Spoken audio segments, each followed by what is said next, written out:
అదే RTV app వార్తల్ని క్షణాల్లో చదివే అవకాశం ఉంటుంది. ఒక న్యూస్ పేపర్, ఒక టెలివిజన్ ఛానల్ మీ చేతుల్లో ఎప్పుడూ ఉంటాయి. మీకు అందరికీ తెలిసిందే, మనం స్టేట్ మొత్తంలో ఏపీ పోలీసు ఒక పాలసీ తీసుకుని ఒక టోల్ ఫ్రీ నెంబర్ పెట్టి మిస్సింగ్ ఫోన్స్ ని మనం కంప్లైంట్ తీసుకొని రికార్డ్ చేసి ఇవ్వడం జరుగుతుంది. ఏలూరు జిల్లాలో కూడా ఇప్పటికి 10 సార్లు మనం మిస్సింగ్ ఫోన్స్ కంప్లైంట్ మీద రికార్డ్ చేసి ఇవ్వడం జరిగింది. ఇప్పుడు 11వ మనం టోటల్ 130 ఫోన్స్ డిసెంబర్ జనవరి నెలలో పోయాయని వచ్చిన కంప్లైంట్లలో 130 ఫోన్లను రికవరీ చేసి ఇవ్వడం జరుగుతుంది. వీటి విలువ నియర్లీ 20 lakh రూపీస్. ఇప్పటి వరకు మనం 2 crores 90 lakhs విలువ గల మొత్తం 1455 సెల్ ఫోన్స్ రికవర్ చేసి ఇవ్వడం జరిగింది. సో ప్రజలకు కూడా విజ్ఞప్తి ఏంటి అంటే కొంచెం జాగ్రత్తగా ఉండాలి. అలాగే స్ట్రాంగ్ పాస్వర్డ్ ఒకటి పెట్టుకోవాలి. బ్యాకప్ అంతా ఫైండ్ మై ఫోన్ ఇట్లాంటి ఆప్షన్స్ అన్ని పెట్టుకున్నట్లయితే ఫోన్ పోయినా దాన్ని రికవర్ చేయడం ఈజీగా ఉంటుంది. అలాగే మనము ఈవెన్ సెల్ ఫోన్ షాప్ వాళ్ళకు కూడా ఇన్స్ట్రక్షన్స్ ఇవ్వడం జరిగింది. ఐడి ప్రూఫ్ లేకుండా సెకండ్ హ్యాండ్ ఫోన్లు అట్లాంటివి కొనుగోలు చేయొద్దు అని. ప్రజలు కొంచెం అప్రమత్తంగా ఉన్నట్లయితే ఈ సెల్ ఫోన్ పోవడం అన్నది తగ్గుతుంది. తర్వాత ఎలక్షన్స్ దగ్గరలో వస్తున్నాయి కాబట్టి మా విజ్ఞప్తి మీ ద్వారా ప్రజలకు, ఎస్పెషల్లీ వాట్సాప్లలో, సోషల్ మీడియా, ఫేస్బుక్, ట్విట్టర్, ఇన్స్టాగ్రామ్లో మీరు పోస్ట్ చేసే మెసేజ్లు యాజ్ వెల్ యాజ్ షేర్ చేసే మెసేజ్ల విషయంలో కొంచెం జాగ్రత్తగా ఉండండి.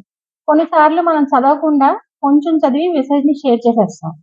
ఆ మెసేజ్ కొన్నిసార్లు సమస్యని తీసుకొచ్చి పెడుతుంది.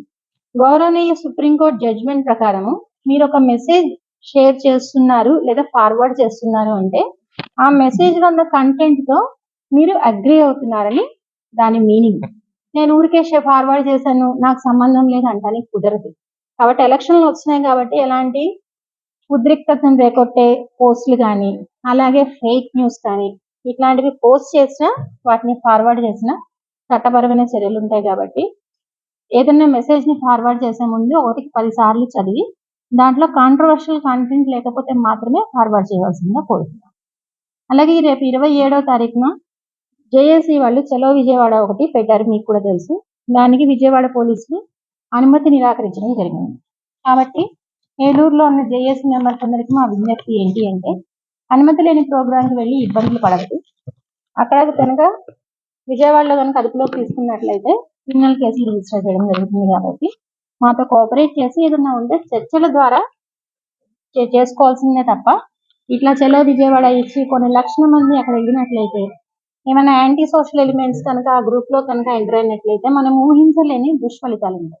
కాబట్టి ఇది నుండి మీరు కలెక్టరేట్ దగ్గర చేసుకోండి, మన గౌరవనీయ కలెక్టర్ గారికి రిప్రజెంటేషన్స్ ఇవ్వండి, అంతే తప్ప చలో విజయవాడని విరమించవలసిందిగా కోరుతున్నాను. మరిన్ని వీడియోస్ కోసం ఛానల్ ని సబ్స్క్రైబ్ చేయండి, లేటెస్ట్ అప్డేట్స్ కోసం వాట్సాప్ ఛానల్ ని ఫాలో చేయండి అండ్ లింక్ డిస్క్రిప్షన్ లో ఉంది.